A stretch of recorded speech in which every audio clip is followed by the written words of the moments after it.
Thank you, Lamala, for the opportunity to talk to my good friends and peers about a topic that is important to me and excites me.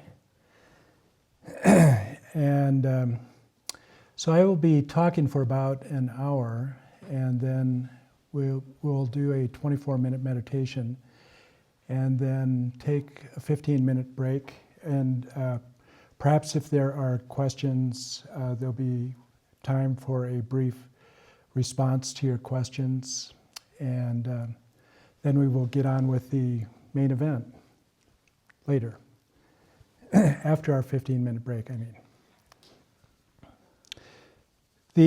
What I would like to talk about for the first hour is primarily the ninth Karmapa's Vipassana practice, a particular one that is found in two of his Mahamudra manuals. And before I actually launch into that, I would like to set that within the context of another topic, which is the union of shamatha and vipassana.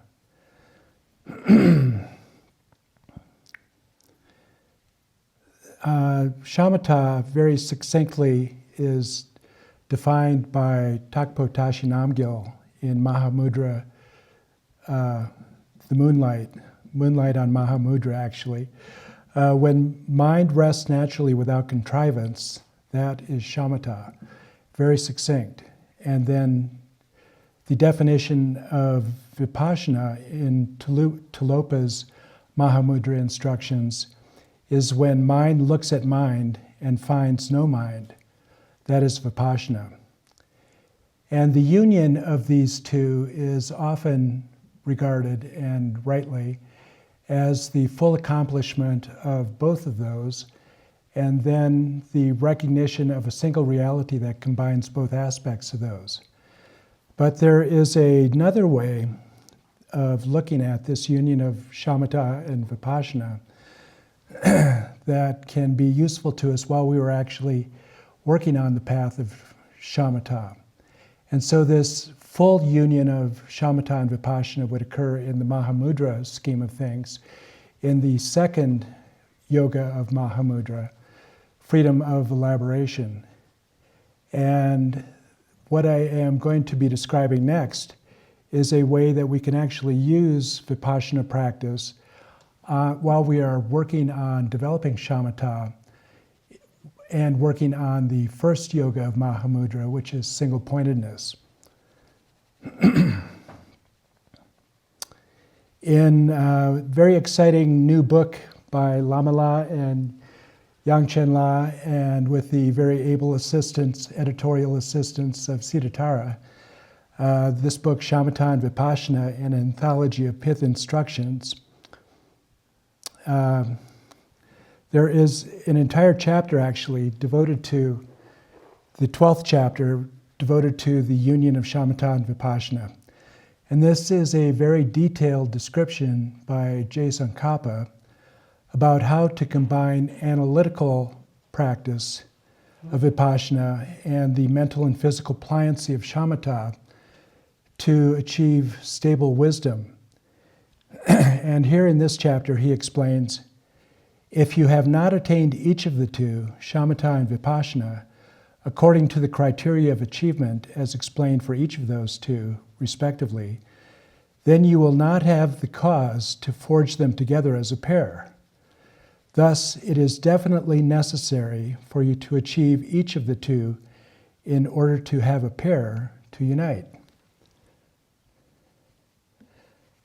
So that is what would happen on the second yoga of Mahamudra.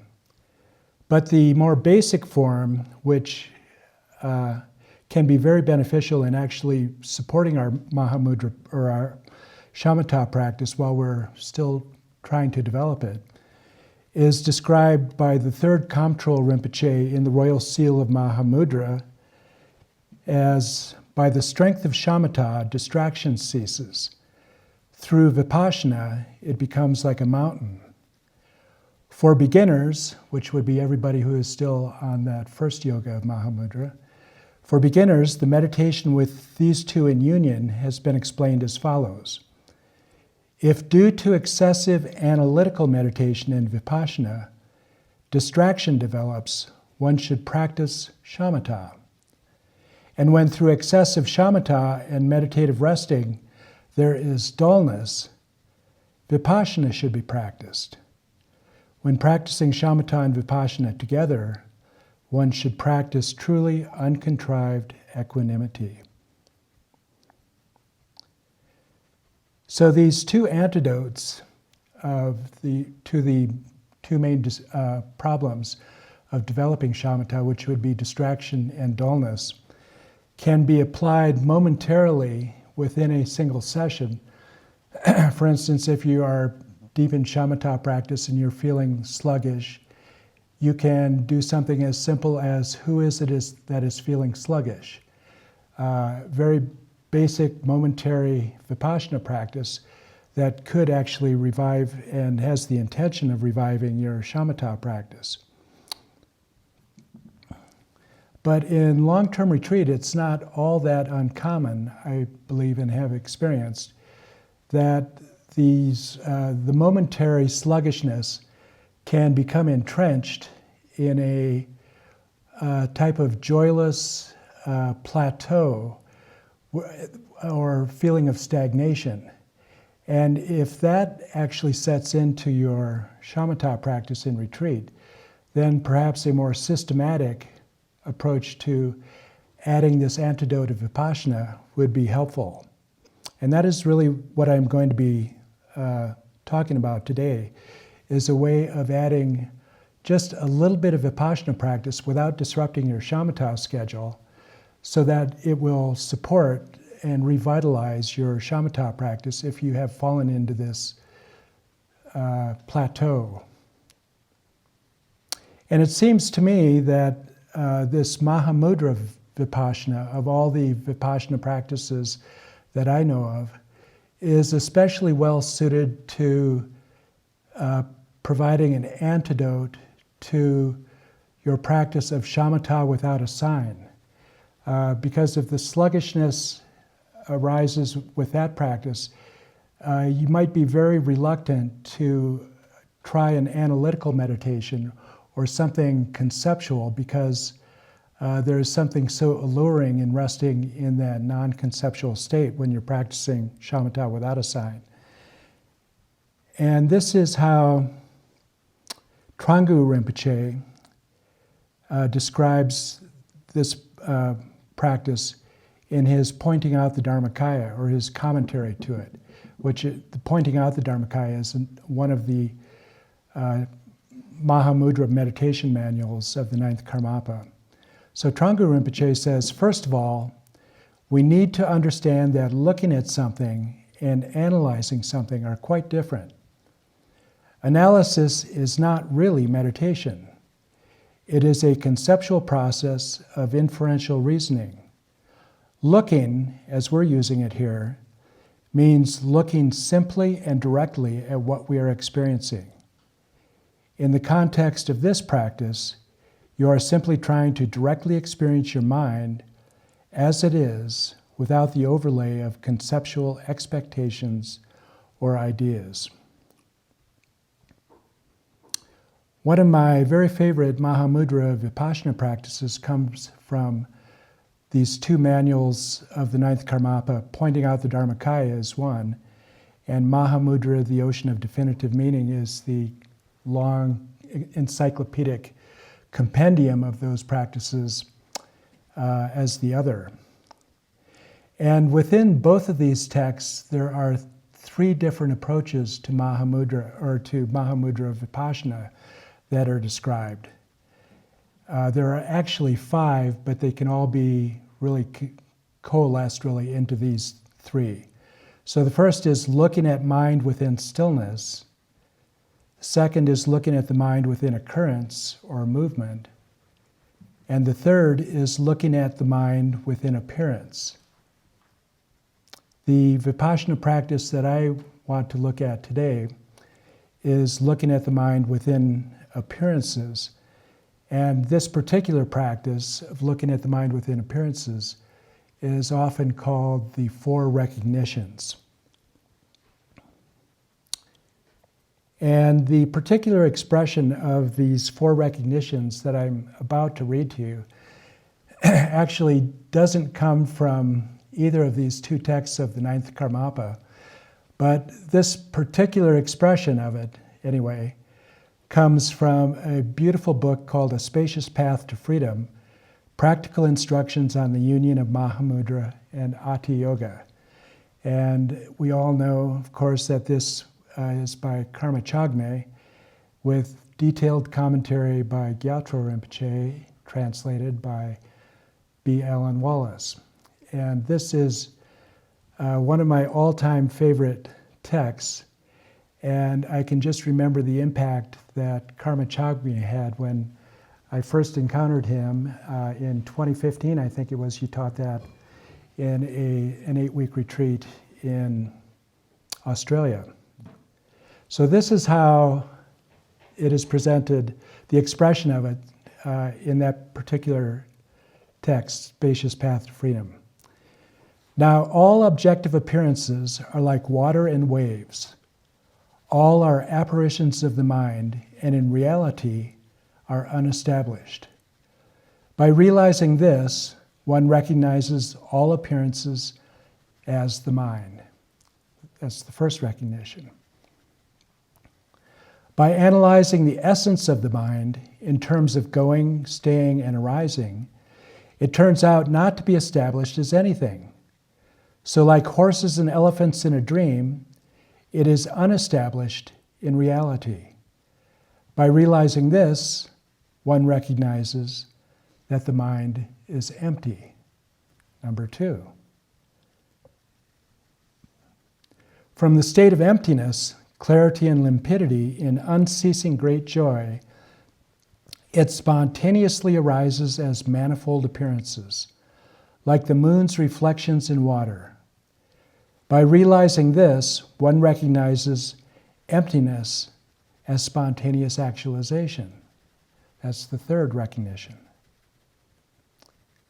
Thus, from simple spontaneous actualization, arising and release occur spontaneously without wavering from immutable great bliss that is clear, empty, spontaneous, and free of elaboration, like a snake that unravels its own knots. By ascertaining this, one recognizes spontaneous actualization as self-liberating. These four recognitions present the essential view of Mahamudra in these 4 steps, and these are actually a parallel presentation to the 4 yogas of Mahamudra. And it is often said that these 4 recognitions are a synopsis of the view of Mahamudra, and that the 4 yogas of Mahamudra are the full-blown presentation of meditation of the path. And it's said that these 4 then present the entire Mahamudra path in fruition in these basic pithy statements that are easy to memorize and easy to apply, actually, as we are dealing with appearances. But this whole Mahamudra path in fruition would be a lot to talk about in 1 hour. So I would like to focus on just the first of these recognitions, that all objective appearances are like waves and water. All are apparitions of the mind in reality and are unestablished. By realizing this, one recognizes all appearances as the mind. Of course, recognizing all appearances as the mind doesn't mean that nothing exists but my mind.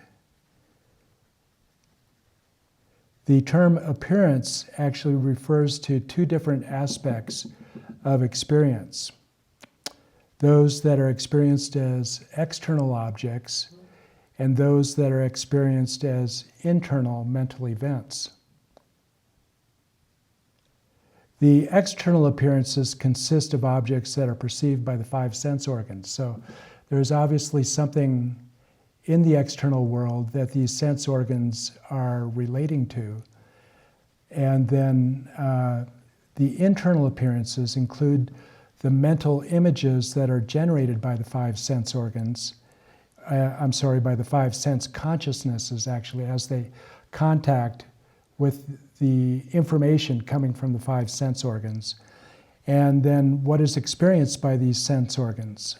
So it's the internal experience really begins with these five sense consciousnesses, and then as all of these are elaborated by liking and not liking them, identifying them, naming them, creating mental afflictions based on what we perceive, all of that are part of the entire gamut of internal appearances. And what we are attempting to experience directly is that what we actually are experiencing when we are working with appearances of what seem to be an external world, for instance, the massif of Challenger Point as we're walking below it, that what we are actually experiencing is not something out there, which is independent and separate from my mind, but that the experience of what seems to be an external experience or external appearance is actually a mental event. And so what we are actually seeing, for instance, with our visual consciousness is made of the stuff of our minds and is inseparable from our minds. Of these three approaches to vipassana practice that the ninth Karmapa outlines in his text, our formal shamatha practice on the cushion prepares us wonderfully for the first of the two of these, I think. Looking at the mind within stillness and looking at the mind within occurrence is something that we really do with our shamatha practice. But when I first encountered these teachings, it was the third one, looking at the mind within appearances, that I instantly knew that I wanted to apply as a post-meditation practice. And the importance of post-meditation practice really can't be overstated. You often hear that there are two meditation sessions.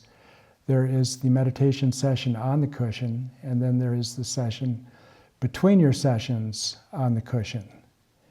And no matter how much progress we make during that session on the cushion, if during our session off the cushion, we are still dealing with a mentally afflicted mind and one that is grasping external appearances to be truly existent, we are going to be what Lama Allen has described as like climbing up a scree slope.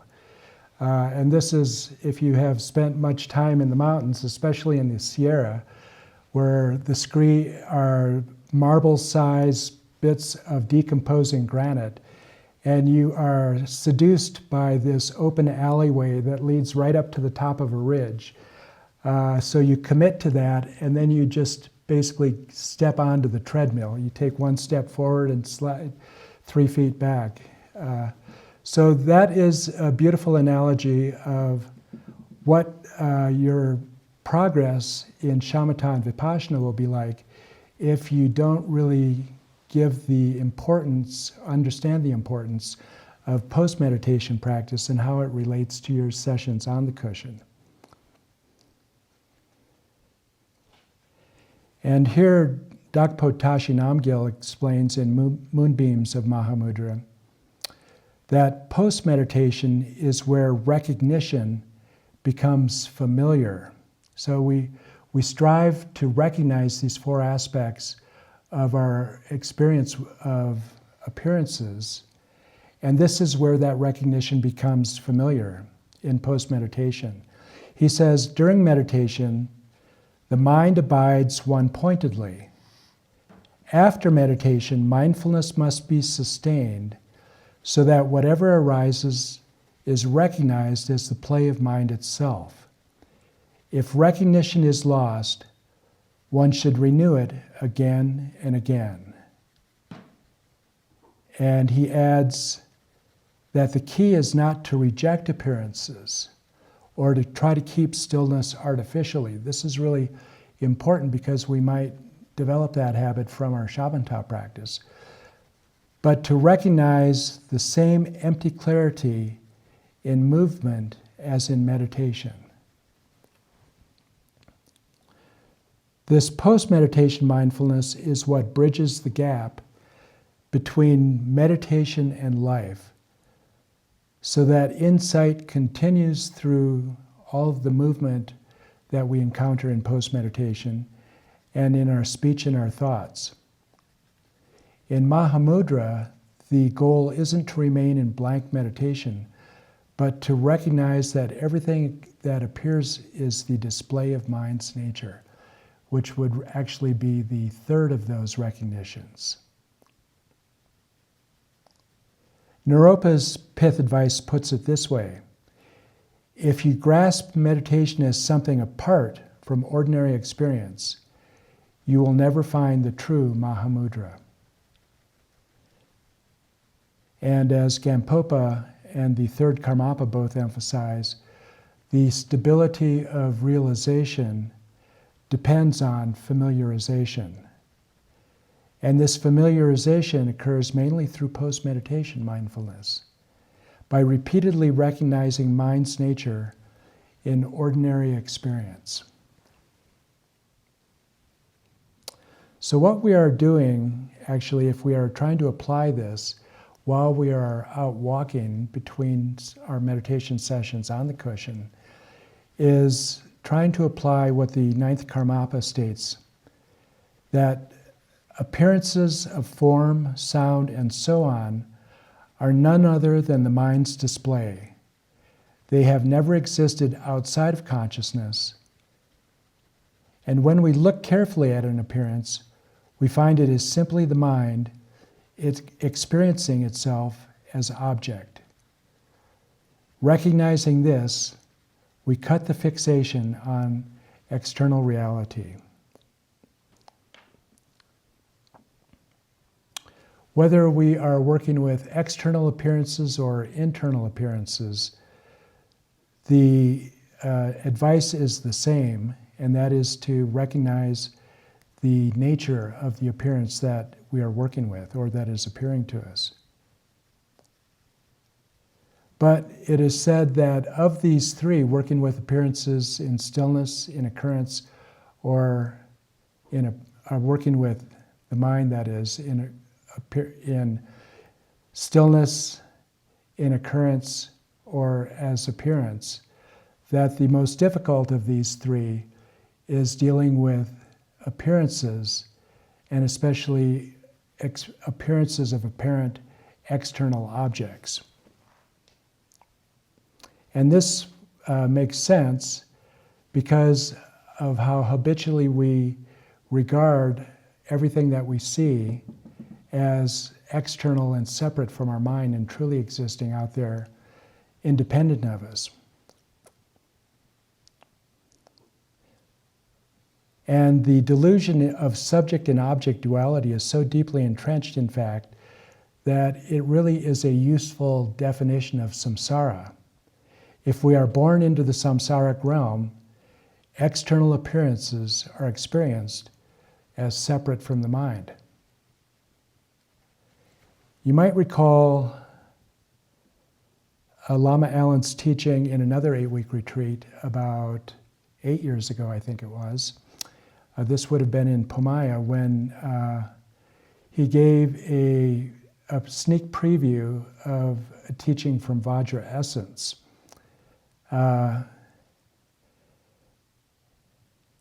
in this teaching, he described how every night in deep dreamless sleep we experience the unknowing symmetry of substrate consciousness.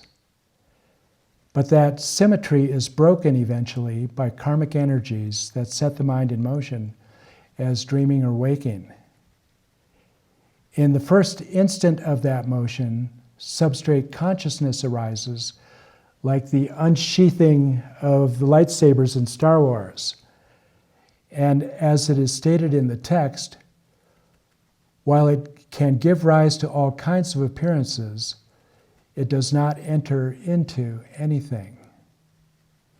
So at this point, there are two things, substrate consciousness illuminating substrate, but in the next instant there is a further breaking of the symmetry with the arising, because of karmic energies, of klishta-manas, that is, afflictive mentation. And the Bhagavan, at this point in the text, is responding to a question from, appropriately named, the Lord of Appearances, in a section titled The Ground of Samsara and All Delusive Appearances and Mindsets. And here he's describing this arising of klishta-manas. The Bhagavan says, from that state, due to the mere appearance of the I that appears as the self, consciousness arises. And by apprehending that self as being here, the ground appears to be over there, thus establishing the appearance of immaterial space. As this becomes entrenched, he continues, it is made manifest, and so-called mentation arises, which is the basis for the emergence of appearances, revealing the aspect of luminosity. So at this point, the process of conceptualization continues with this arising of coarse and subtle mentation. And then the Bhagavan continues, from this, the 5 types of appearing objects arise, and with the reification of them, there is clinging and delusion.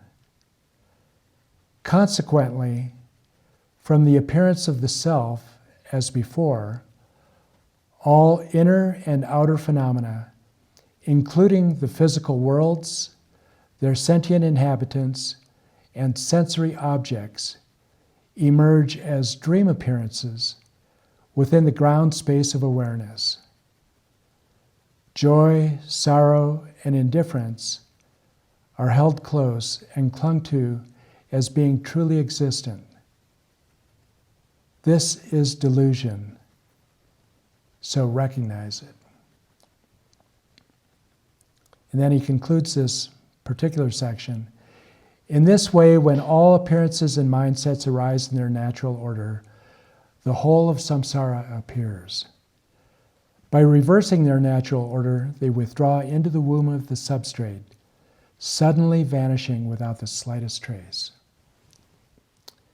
That is truly the most profound and powerful description of the arising of the delusion of external appearances that I have ever been fortunate enough to encounter. And I can remember the power of that 8 years ago when I first encountered that, and why it is still on my walks around in post-meditation, something that comes to mind naturally and very forcefully. To fully realize the potential that working with appearances in post-meditation has to deflate the dualistic delusions that power our mental afflictions, it's important to know that Mahamudra distinguishes post-meditation mindfulness from ordinary mindfulness. In the early stages of practice, mindfulness is a remembering, which keeping the mind from wandering, which has the purpose really of keeping the mind from wandering away from its meditation object, such as the breath or a visualization, or even if that object is the nature of mind itself. Again, Thakpo Tashi Namgyal explains in Moonbeams of Mahamudra, in the beginning, mindfulness is the faculty that remembers the object and prevents forgetfulness and wandering. But when recognition of the mind's nature has arisen, mindfulness no longer depends on remembering. It becomes a self-sustaining awareness that knows itself. He continues, this is not a mindfulness that remembers something other than itself. It is the continuity of knowing that is itself luminous and empty. Such mindfulness does not involve effort or contrivance. And later he clarifies, if after meditation you simply remain mindful of that same nature of awareness without following thoughts or rejecting appearances, then mindfulness is inseparable from Mahamudra itself.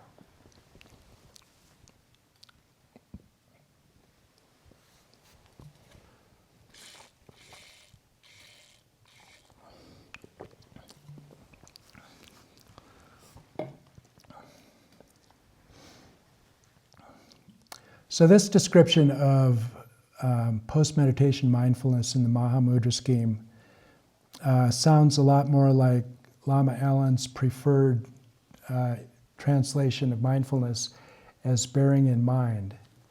Because what we are bearing in mind is the continuity of the experience that we had on the meditation cushion and trying to bring that with us into the post-meditation session. And Moonbeams offers a very practical pointer, actually, for how to cultivate that mindfulness in post-meditation. Here he says, during post-meditation, do not fix the mind or reject appearances. Simply recognize whatever arises as the same awareness you knew in meditation. He adds that if recognition fades, do not be discouraged. Renew mindfulness gently, and again, release effort. The whole idea here is to return to the recognition frequently until it becomes natural and uncontrived.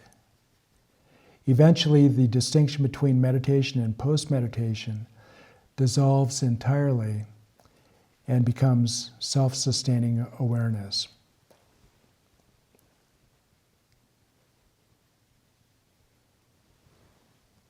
This principle of recognizing in post-meditation the awareness that you knew in meditation is also a powerful way to bring our shamatha practice into the world. Remember that in what I read from this preview of Vajra essence, that the dualism of klishta-manas arises downstream from substrate consciousness. So if in your practice of shamatha, you are able to, with the balance of relaxation, clarity, and stability, rest and develop those three experiences of non-conceptuality, luminosity, and bliss that are hallmarks of substrate consciousness, then you could ask yourself the question, will there be an experience of I there that is meditating? Upstream, because your experience is upstream of klishta-manas. If in post-meditation you can maintain that continuity of knowing, you can watch how a mere sensory appearance becomes a imputed real external thing.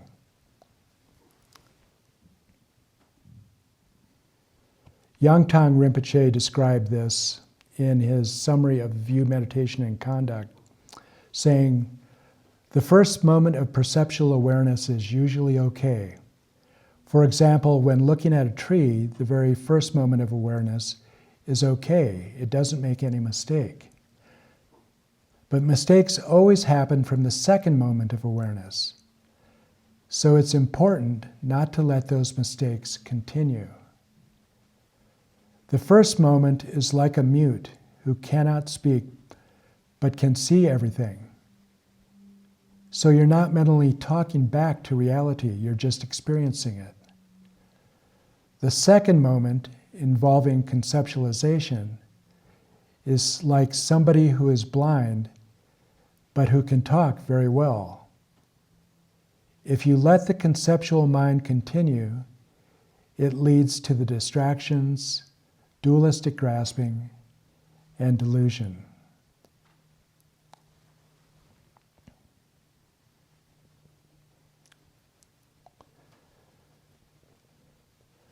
While we are out walking during our post-meditation practice, we have a chance to actually observe the truth of the ninth Karmapa's first recognition that all appearances are mind. He advises, do not meditate in any way, so I should re-emphasize this, do not meditate in any way with appearances, no matter how they manifest. Without fabricating, rest relaxed, simply without distraction. Through this, an understanding and realization of the union of appearances and emptiness will arise. Appearances do not need to be blocked. Emptiness does not need to be produced. Although many appearances arise, they are one taste with the essence of the one mind. Therefore, the many are of one taste. Appearances are not to be set aside as something only external, and awareness is not to be set apart as something only internal. They are realized to be unified.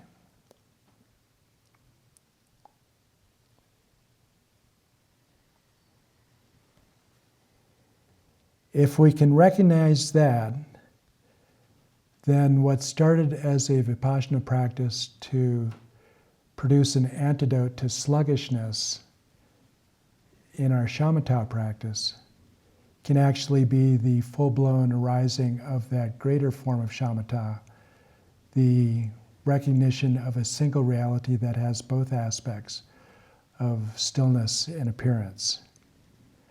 What seems external, such as the world and all other beings that we encounter and sensations, arise within knowing. Appearances are mind's luminosity, vivid, clear, and knowable.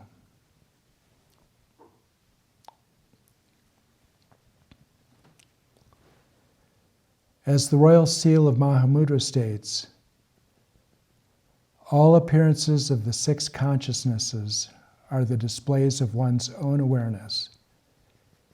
To take them as truly existing external things is delusion. To recognize them as the play of mind is wisdom.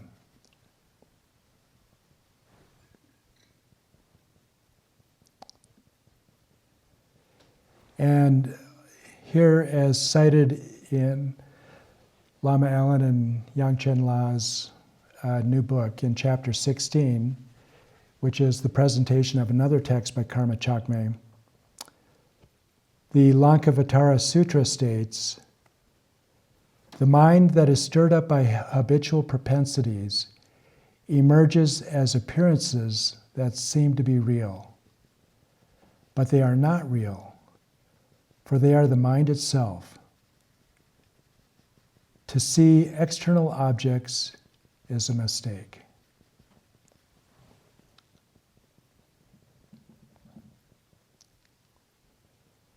Well, that is all I had to say on that subject. If there are any questions about that, I'd be happy to, or comments, I would be happy to respond, or if I can't, I'm sure there is someone here that can. Yes. This is a really beautiful bouquet, right to my right, don't you think? Very beautiful indeed. Your talk was a bouquet of Dharma. Oh, thank you. More beautiful. Thank you very much, Lama. That is exactly, I remember the description of Karma Chagme's text that you used also, that it is a beautiful bouquet. And these teachings of the ninth Karmapa was just one of those blossoms in that extraordinary book. This gives momentary happiness. This gives enduring happiness. Thank you.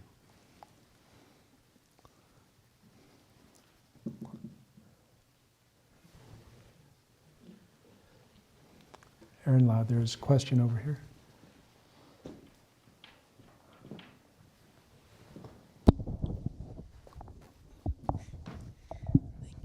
Thank you, Doug. I don't know if I've understood correctly. You said that Klishtamanus comes in downstream of the breaking of the symmetry. So if that's the case, what causes the grasping at the bliss, non-conceptuality, etc., while you're experiencing the substrate? Well, I would take that if there is grasping, there would be an I that is grasping to those experiences as happening to me.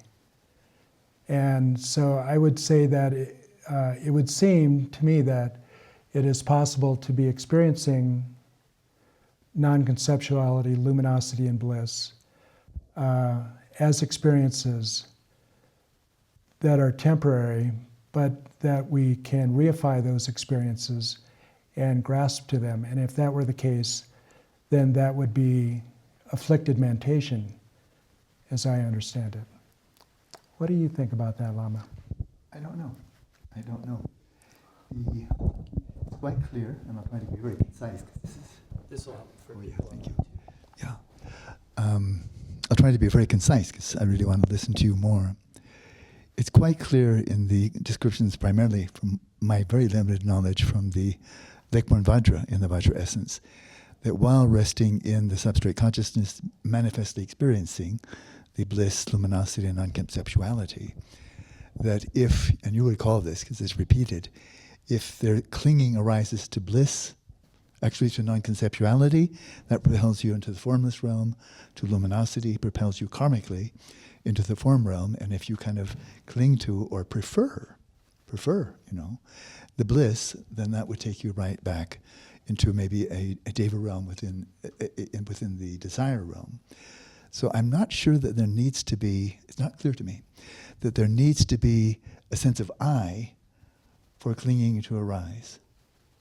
But that's the great temptation, almost like in Greek mythology, the sirens that lure you into their lair. The danger of resting in the substrate consciousness, experiencing these three, as the Lekmorn Vajra says, you'll find it almost unbearable to come out. Why would it be unbearable? Because you don't want to leave. You don't want to leave that unprecedented bliss simultaneously with luminosity, simultaneously with non-conceptuality. Whether there needs to be an explicit sense of I want that, I don't know. But maybe not. Maybe the real bifurcation, and that's what the Klishtamanus is about, of afflictive mentation, the real bifurcation of object over there and I over here, that's very clear. That's Klishtamanus. But within just a field in which bliss is arising, luminosity, non-conceptually arising, perhaps there doesn't need to be a bifurcation of object and subject, but simply, I like it. I don't want to be parted from it. So that would be my musing for right now. And of course, then you present a problem, you need to find a solution. And the solution is what we've heard so many countless times by now, and that is when the bliss arises, simply let it be without appropriating it, without any appropriation of it. And likewise for the other two qualities. And this is a great challenge, to be able to experience bliss and not cling to it. Luminosity and not cling to it. Non-concept and not cling to it. But be totally without preference. And I think that's what it's really getting at. So whether that necessarily entails a sense of I don't know. But as you said, I am, the thought of I am, arises downstream. So maybe this can still happen upstream. Maybe.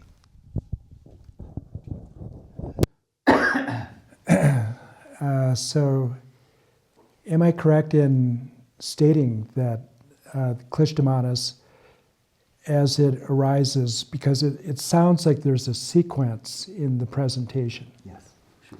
and that the sequence probably arises in moments that are so briefly separated that they seem to be simultaneous. Could be, yeah. And that perhaps with the attainment of shamatha and the extraordinary subtle impermanence, being able to see the very brief, most brief appearances, maybe like 5/100ths of a second or better or shorter, that one could actually distinguish what seems to be simultaneous as a sequence. I think so, yeah.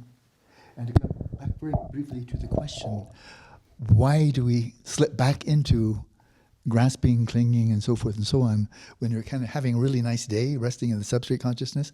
Why does that clinging come up? And the answer is very simple, because we're used to it. It's the habitual propensities from countless past lifetimes, where earlier it might be, oh, I'm attached to this person and I don't like that person. I like sunny days, I don't like cloudy days. But it's still all of the same flavor. I like this, I don't like this, I'm bored about that. But now it's all internal, but it's the same propensities, the bhaksha or vasana. Now not having anything external, because all external appearances have vanished into the substrate. But the propensity for liking and disliking is still there. And so that's the great challenge when you're there. And that's why, and feeling you can't even bear to come out. That's why the Lekpon Vajra says, now look out. Now's the time. And Dagda has already explained this. Go right into that which is craving. And so instead of looking at or experiencing bliss, luminosity, that which is experiencing the bliss, that which is experiencing each of these three, and see if that experiencer, whether you call it an I or not, whether that which is experiencing is actually to be found. And so this lovely presentation here of introducing Vipassana quite soon, long before you fully achieve shamatha, of course is exactly what the Lakeborn Vajra teaches in the Vajra Essence. Before he goes into taking the mind as a path, he goes right into that probing into origins, location, and destination of self. So your whole practice is intended to be imbued with, to whatever degree you can, imbued with that insight that the mind itself is nowhere to be found. The initial question, I think, also begs the question, if Klishthamanas and subject-object duality occur downstream from substrate consciousness, is it possible to experience mental affliction upstream in substrate consciousness? Mental affliction, yes.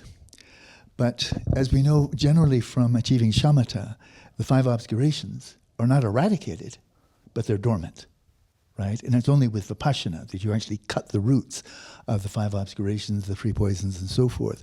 So when you're simply resting in the substrate consciousness upstream, I like your phrasing there, upstream from the afflictive mentation, insofar as craving, being attached to anything at all, is a mental affliction of raga or tanha. Yes, very subtle mental affliction can arise. Number one, the implicit mental affliction of I am, because it's not been eradicated, but explicitly, this rather innocent, it's nothing pernicious about it, but this rather innocent, gosh, I like the bliss. Gosh, I like the luminosity. Ooh, that, yeah, of course you're not talking, but oh, the non-conceptuality is so peaceful. And so that clinging for them, wanting them to continue, not being able to bear to come out, it is a type of subtle mental affliction. A pretty innocent one, because no wars have been ever fought by this. No strife between individuals has been, but it will keep you entrapped in samsara. Mm. Yeah. Thank you, Venerable. A very fruitful question.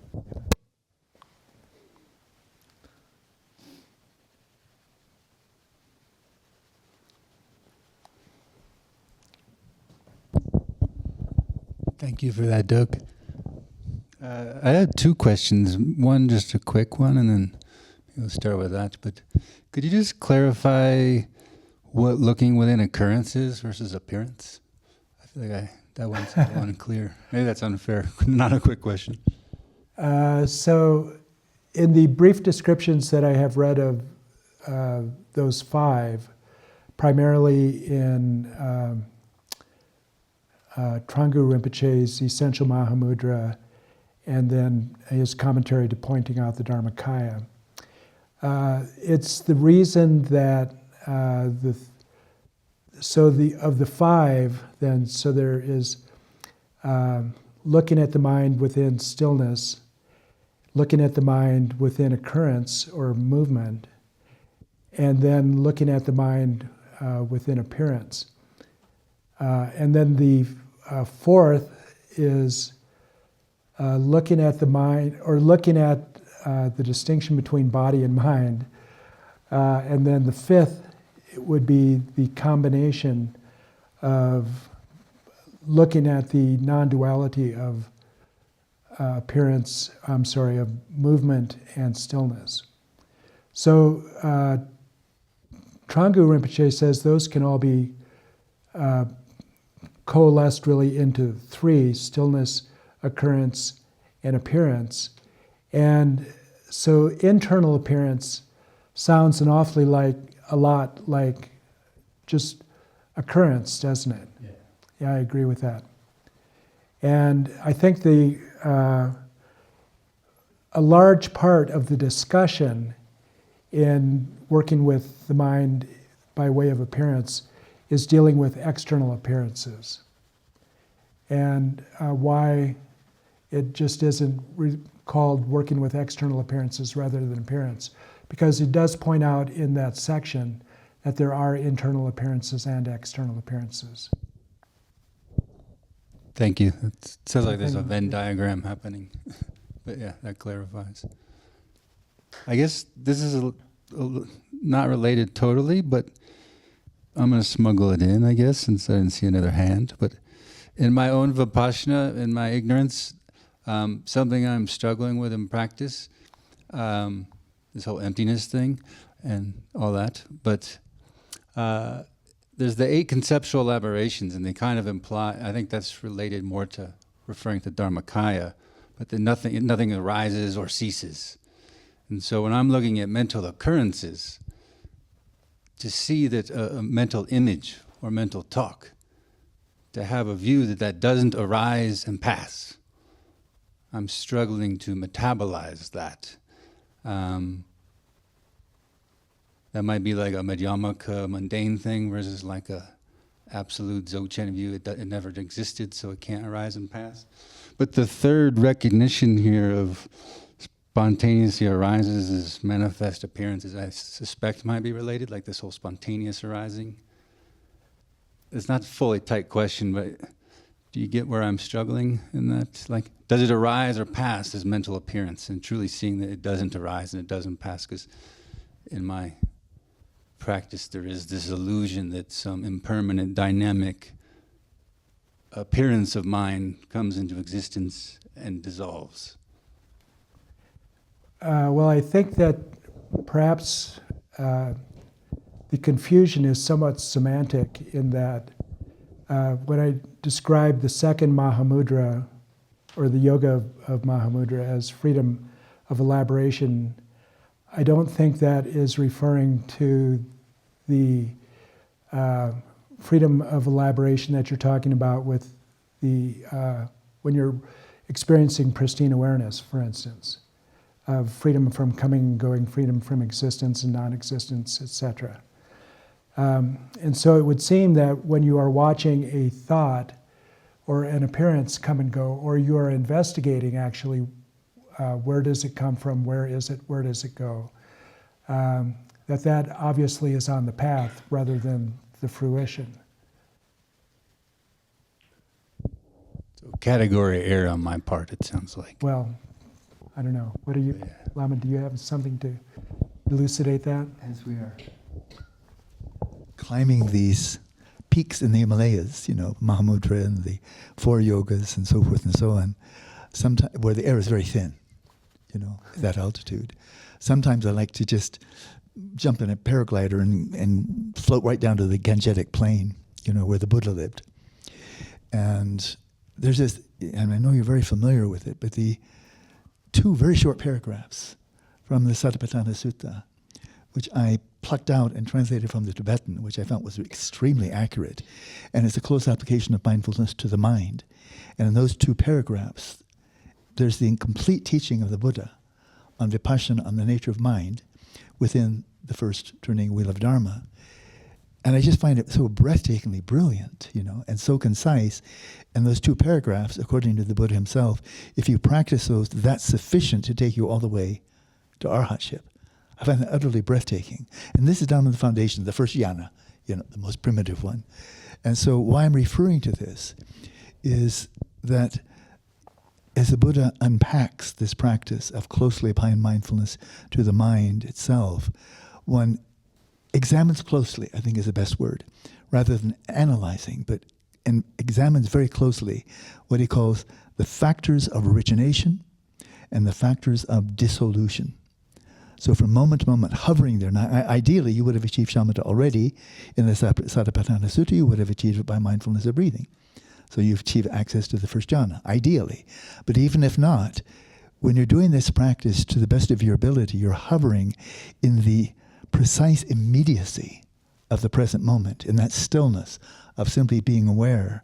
So in that first moment, when a mental appearance, a thought, an image, memory, fantasy, in that first moment, and you spoke, again, quoting Yanjana Butche, first moment, second moment, in that first moment when such a mental event arises, any of the 51 mental factors, for example, not only subjectively appearance, but a moment of anger, a moment of attachment, a moment of anxiety, and so forth, in that first moment, then you examine very closely what brought it about. What are the factors of origination? Did it come just for no reason at all? Did it come for a reason? Were there factors that were giving rise to it? And then in that momentary experience, just moment to moment, there that mental event may be continuing for a few seconds, but nothing there in the arena of the mind, the circus of the mind, continues indefinitely. There's no indefinite, or how do you say, permanent performance. All the performances come to an end. And so whatever the impulse was, a mental affliction, virtuous thought, image, whatever, eventually it comes to an end. It was, it isn't. How did that happen? What were the factors of dissolution? So it's just that. And the Buddha, in a way, he doesn't give away the plot. He doesn't say, and this is what you should see. He simply said, examine closely factors of origination and of dissolution. But now I'm ready to climb up in the mountains again, you know. And if you really, and they're just following exactly what you're saying here, this is the movement. This is the movement. And examining closely the movement, and you see, poof, it's just there. Poof, it's just not there. And you don't see breadcrumbs. And you don't see breadcrumbs going away. The bird following the breadcrumbs away, it's just poof, poof. There, not there. You know. And in a way, if you follow the implication of that, you can see they never really came into existence at all. And they never ever stopped existing, really. Just like the mind itself. When you look for its origin, you don't find. You look, where is it located? Nowhere to be found. Where does it go? I lost my mind. I lost my mind. Good. Where did it go? Nowhere. Which means it wasn't really here, and it really didn't come from anywhere. So I see the seeds of Madhyamaka and the seeds of Mahamudra right there in the fertile soil of the first turning. Thank you. Oh, wonderful question.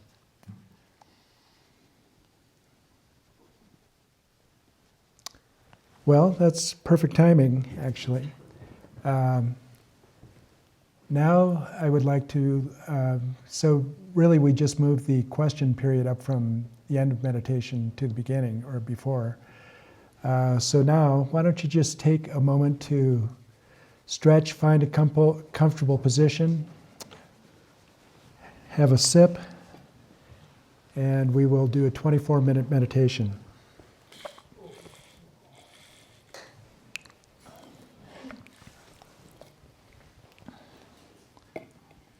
Aaron La, could you hand me my pack, please? Thank you.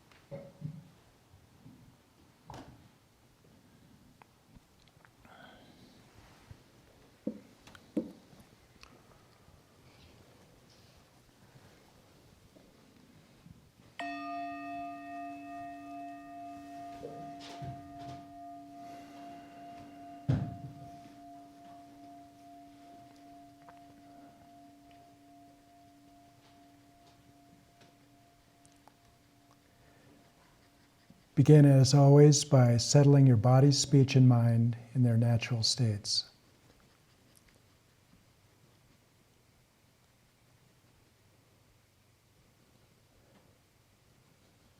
After that quite heady discussion, let your awareness descend from your head down into your body.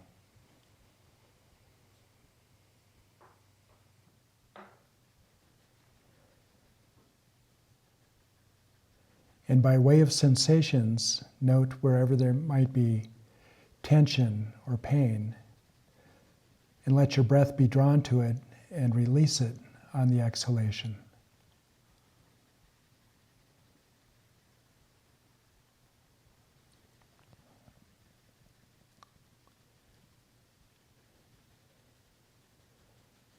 So that you very quickly settle into this natural state of relaxation, stillness, and vigilance.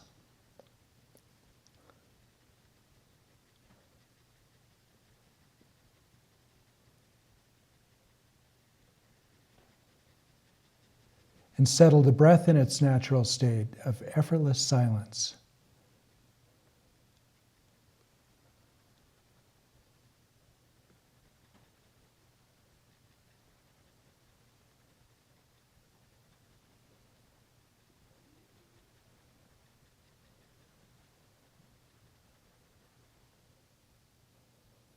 And settle the mind in its natural state by resting in the effortless freshness of this present moment.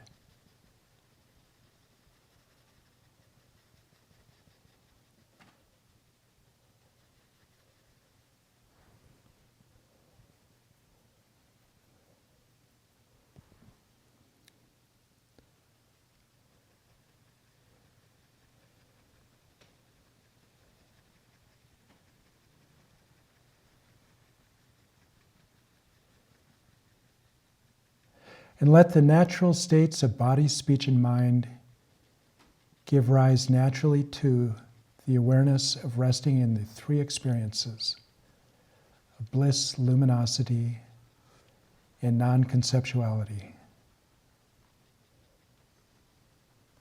Those hallmarks of resting in substrate consciousness.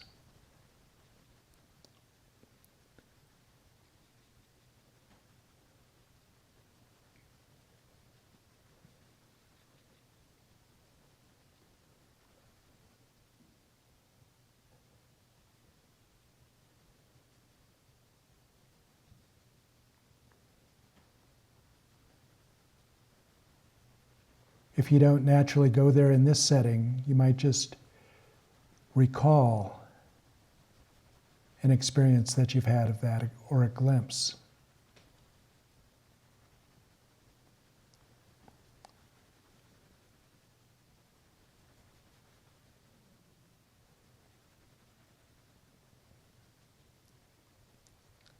Or you may simply imagine the experience.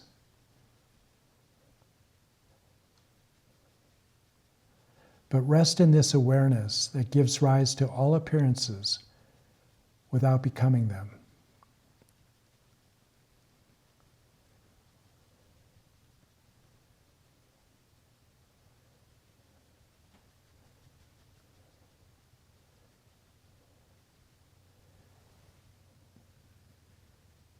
Now this is for you to simply observe. As you're resting in this state, is there any sense of I here?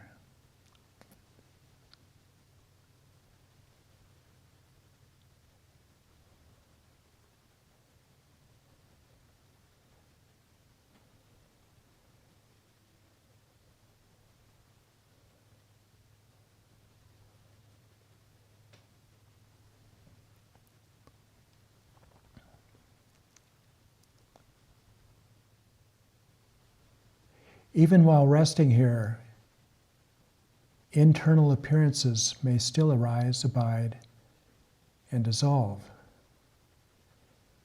If there is no sense of I here, is there any sense of space of the mind over there where these are occurring?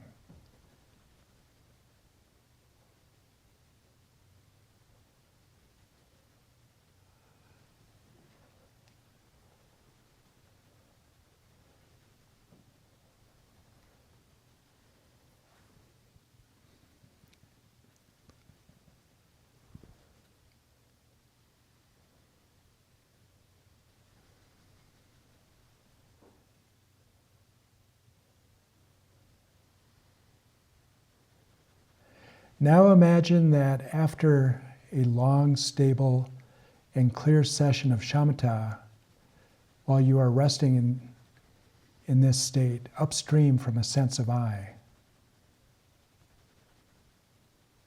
imagine that you gently and slowly rise from your cushion, maintaining the mindfulness as the continuity of knowing appearances, arising without any sense of I there to grasp them.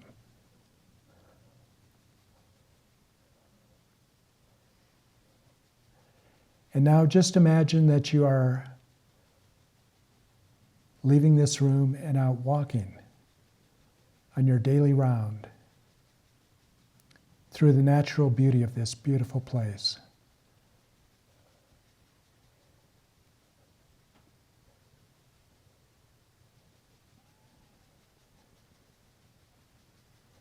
And what you will encounter are endless appearances. So let's just practice with one of those appearances now, as if you are out on your walk.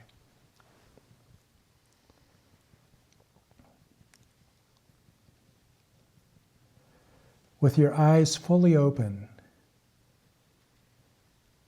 gaze in front of you and just focus on an object. It could be big or small, that doesn't matter, but it will be easier to do the next step if this object is in the middle distance or farther.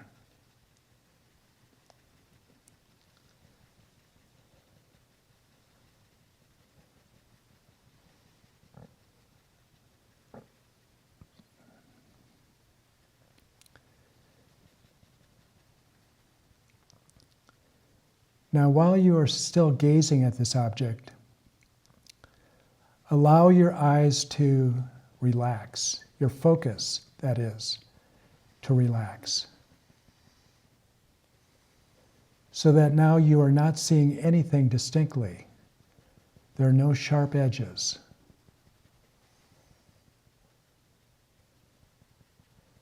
Your entire field of vision becomes like peripheral vision.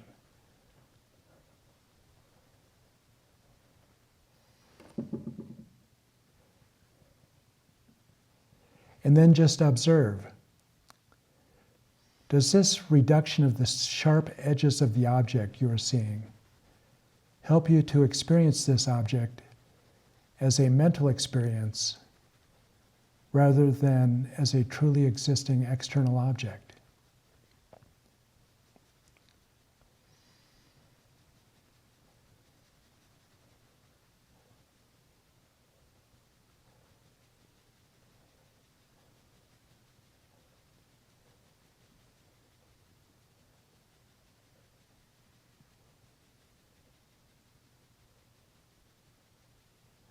Alternate for a time between focusing on the object with all its details and the unfocused gaze of peripheral vision.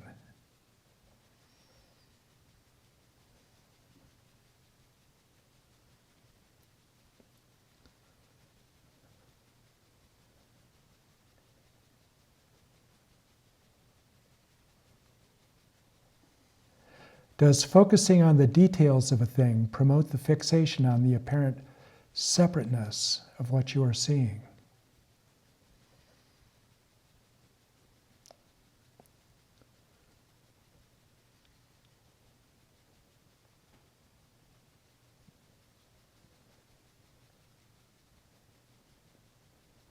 Don't let this become a logical analysis.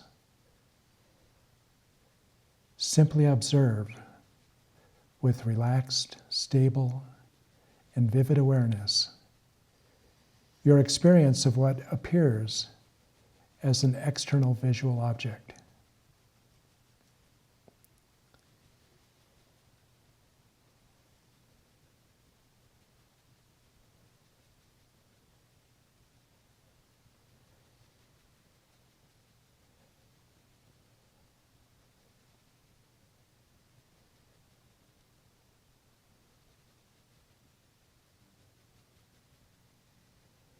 Is your experience of the object actually one part experienced object and one part experiencing cognition.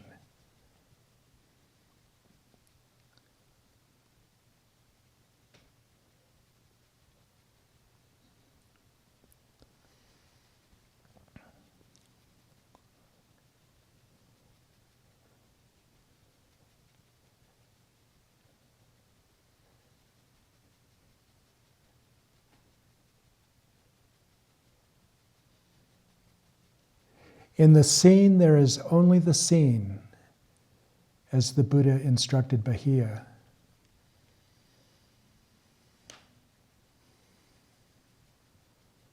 How long can you stay with only the scene before the conceptual mind begins to elaborate it?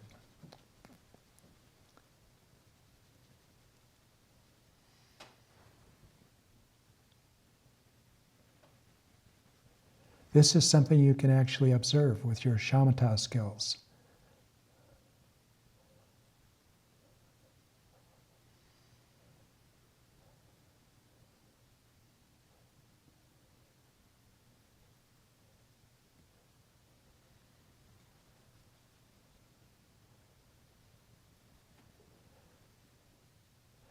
The first moment of perception is usually okay, says Yangtang Rinpoche.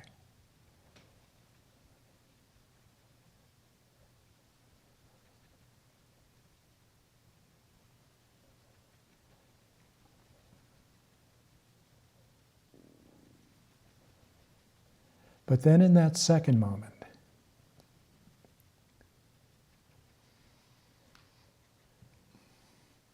one of the first things you may notice is that you either like it or dislike it.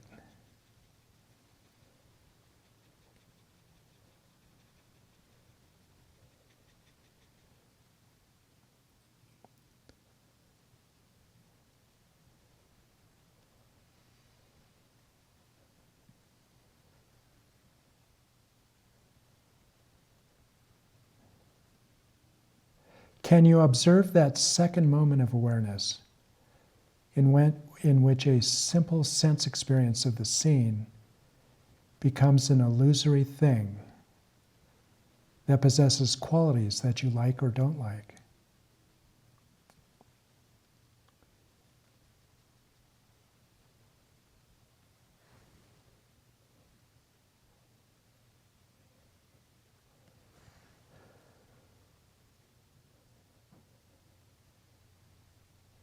Don't try to suppress the sequence of creating a thing. Just recognize it for what it is, a dream image. Let it be and let it go.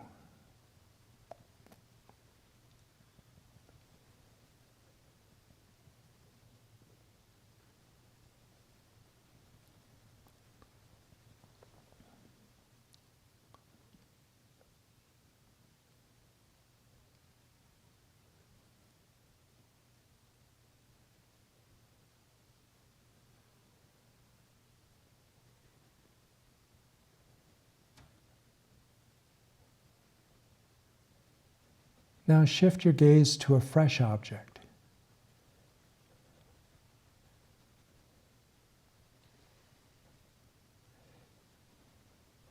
And with this object, can you use your finely tuned shamatha skills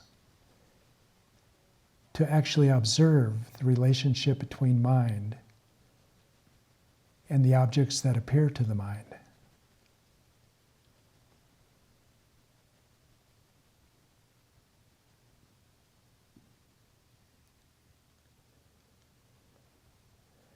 Is the experiencing cognition and what it experiences the same or different?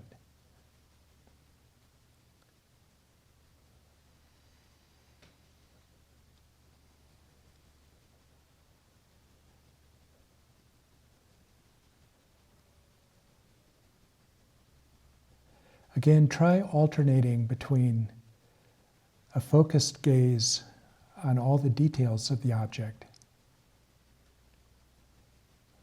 and the relaxed, unfocused gaze of the perceptual field at the edges where nothing is distinct.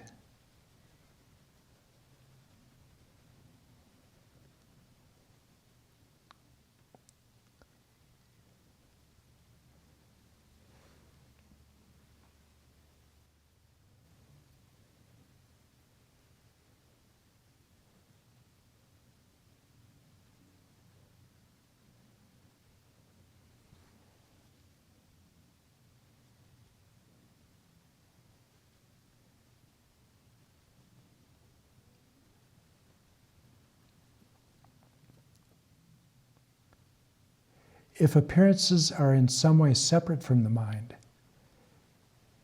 then how do they arise within the mind?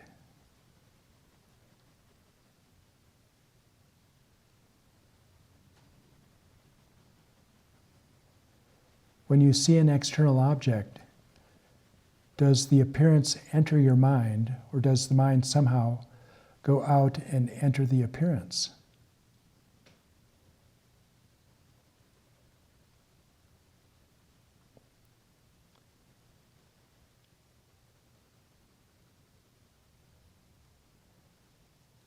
And if they are separate, where is the meeting point between the appearances and the experiencing mind?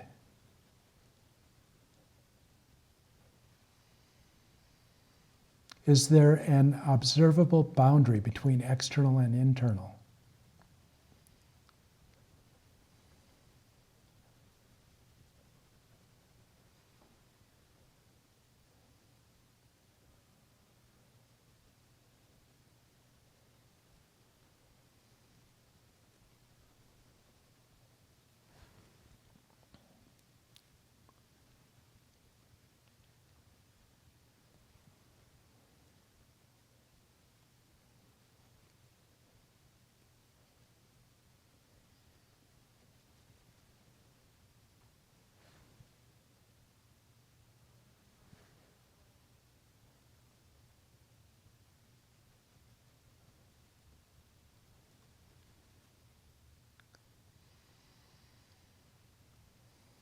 If you look at this object in the way that a small child would look at the images in a temple, without identifying or being able to name any of the things it sees,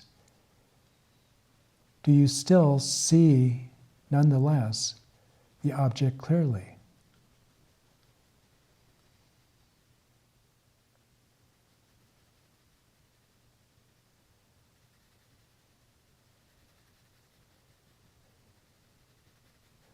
Does the object appear the same even when you are not superimposing a conceptual designation of the thing as being this or that?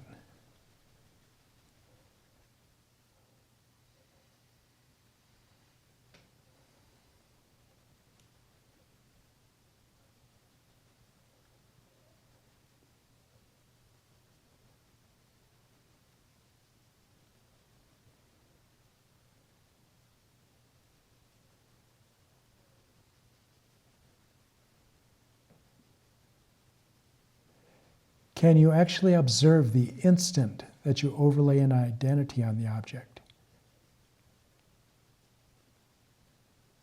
And realize that a child in the temple or a mouse in the corner might overlay a different identity on the very same appearance?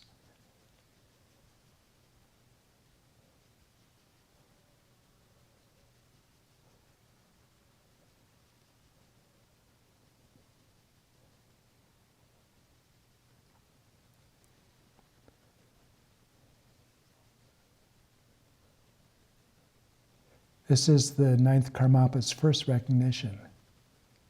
All appearances are mind.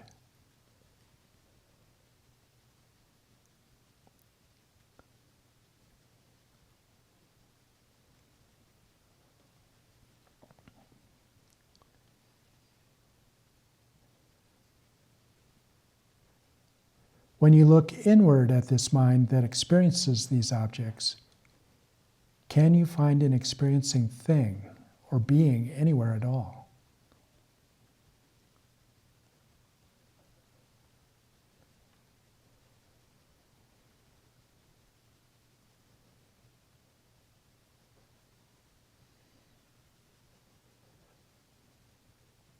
What we are really looking at here is not the object, but the nature or essence of the experience of the object.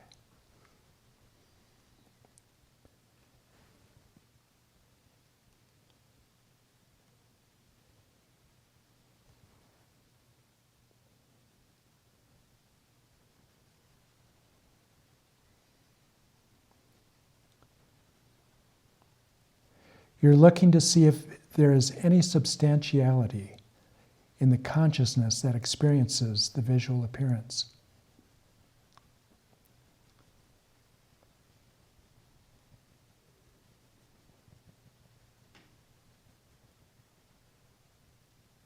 If you look carefully and can't find anything substantial, you're experiencing the essential emptiness of that consciousness.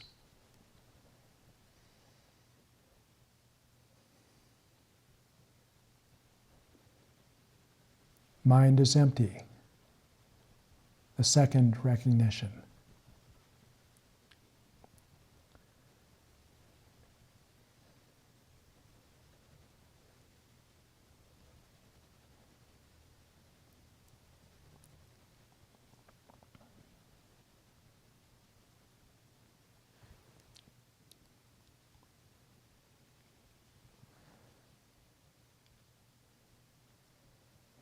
As you are observing, can you find anything in either the perceived object or the perceiving mind that is separate from the other?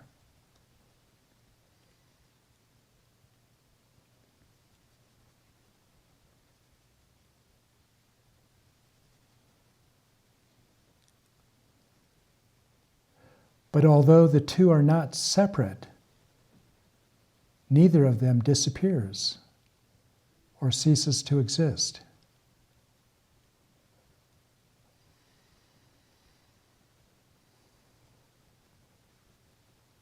There is nothing in that mind to fix upon as truly existent subject, yet the mind still experiences appearances.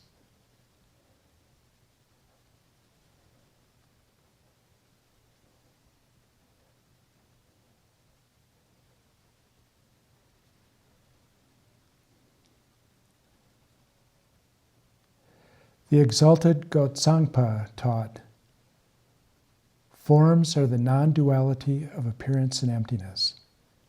By simply resting, without any fixation, directly on a form, the apprehended object and apprehending subject will be liberated in their own place.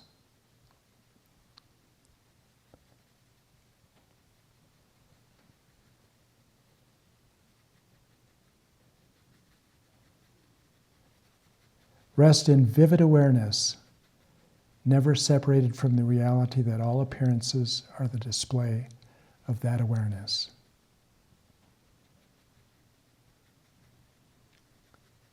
Emptiness is spontaneous actualization. The third recognition.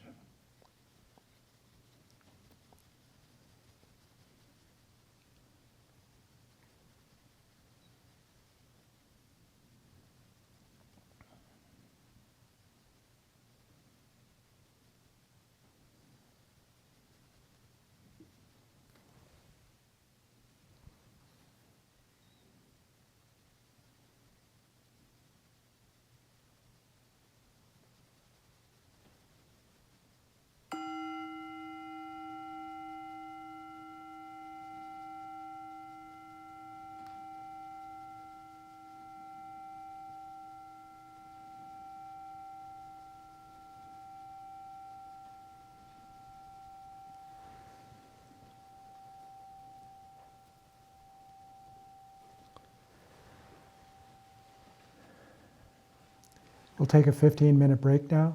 Yeah. I'd like to add a translator's footnote. Yes. Yeah, very briefly.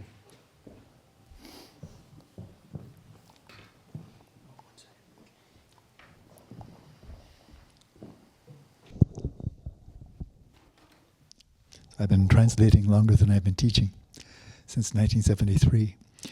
And there's something been lingering in my mind a bit, and it was catalyzed by a suggestion you made early in this meditation of imagine experiencing bliss, luminosity, and non-conceptuality. Yeah? A lot of people might have a hard time imagining bliss, just like turning on a switch, not getting much. Where's the bliss? But it strikes me that, again, this is a translator's comment. I've been translating the three for years, bliss, luminosity, non-conceptuality. I don't think it's wrong.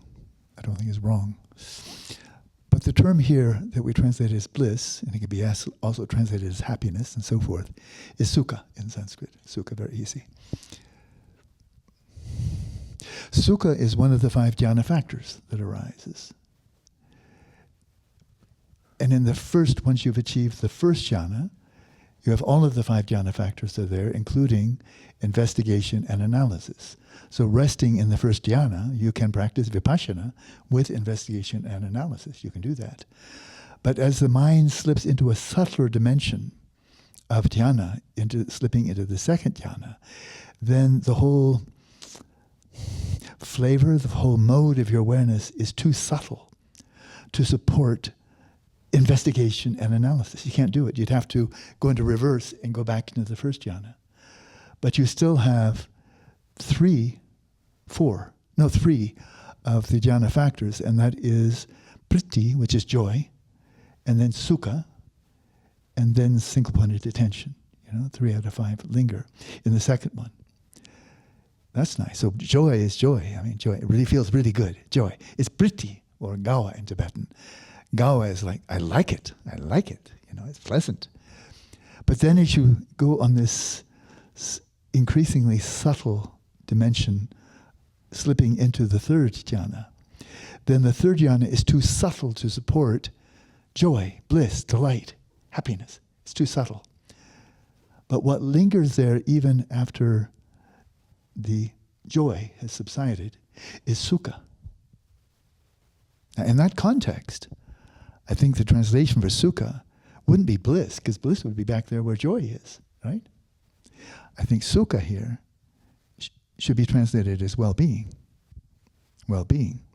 And clearly it's genuine well-being, because when you're resting there in the third jhana, there's nothing there making you feel a sense of genuine well-being. I mean, it's completely subjective, right? But the sense of well-being lingers. Not joy, not analysis, not investigation, but in the third jhana, a sense of well-being, which is better than ill-being, better than indifference. That lingers.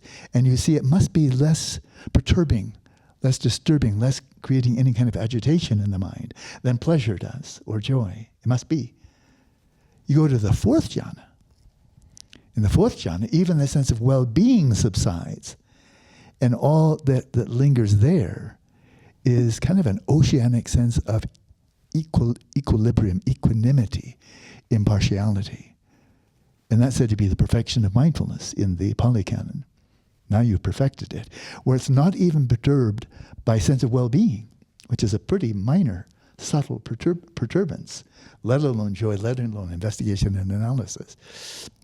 So in the fourth one, that's where, according to Buddhaghosa, and he does speak with enormous authority, as the greatest commentator in the whole 2,000 years of the Theravada tradition, he said, when you're resting there in the fourth jhana, of course you're completely oblivious of external appearances, oblivious of your body, of course. That's way back in the achieve shamatha, access to the first jhana, of course. But in that equanimity of the fourth jhana, you can slip into meditative equipoise and remain there for days on end. Days on end. And I think he says a caravan with like 100 oxen could be marching right by you, with all the clattering and the mowing and all the noise that a caravan makes, and you won't pick up anything. Well, nothing will disturb you. So this is kind of a long translator's footnote, but I think it's important. And that is when the Buddha speaks of mindfulness breathing, and he says it's peaceful, is a sublime state. It's ambrosial dwelling, in that sequence. But the first one is, wow, this is peaceful. I prefer peacefulness than agitation and disturbance and anxiety and all that stuff of the agitated conceptual mind. Give peace a chance. It's really much nicer. than a lack of peace of mind. I think that peace was right there in the early phases of mindfulness of breathing, that sense of serenity, inner peace, peace of mind. I think that's sukha. It certainly is something you like, it's something well-being, but it's not blissful and not joyful. It's not, what a buzz, this is really fantastic. And so I think if we lower our expectations a bit, when we're slipping in and following your wonderful presentation, your guided meditation there, and instead of saying right off the bat, well, now imagine experiencing bliss, well, that may not be easy. Maybe you're just not feeling that great, Maybe not just one of those chipper days. But can you imagine peace when you're just quietly resting, breathing in, breathing out?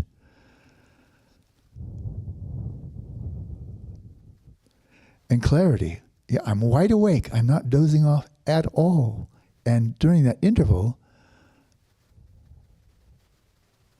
there's non-conceptuality, And that you can have, I think, in your first session. A taste of all three, even simultaneously. But don't think about bliss. Bliss is wonderful. And I'm sure there are states of bliss having achieved samadhi. There's no question in my mind. The Buddha said, do not be afraid of the bliss of samadhi. Because it will not give rise to war or conflict or competitiveness. It's quite innocent. So you may have a bit of attachment for it, but it's not the worst kind of attachment you can experience. So don't be afraid of it. That bliss of samadhi, that's what the Buddha said. But then what he could also say, as the late one Vajra says, don't be satisfied.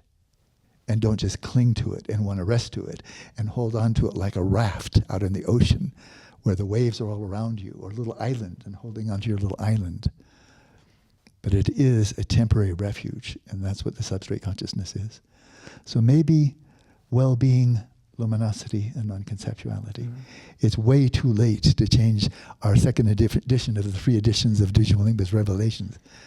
But in the back of our minds, we might think, bliss? Yeah.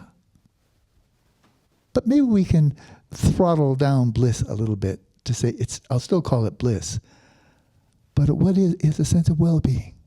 An inner well-being, even though the world around us is in a chaotic mess, getting worse and worse, it seems like every day. That's true, we can't control that. But we can find that island of refuge within. A sense of well-being, an inner calm, a clarity, a non-conceptuality. And that's available about this fast. Thank you. That was a very helpful footnote. I find it helpful too. Thank you. Whoever gave it to me.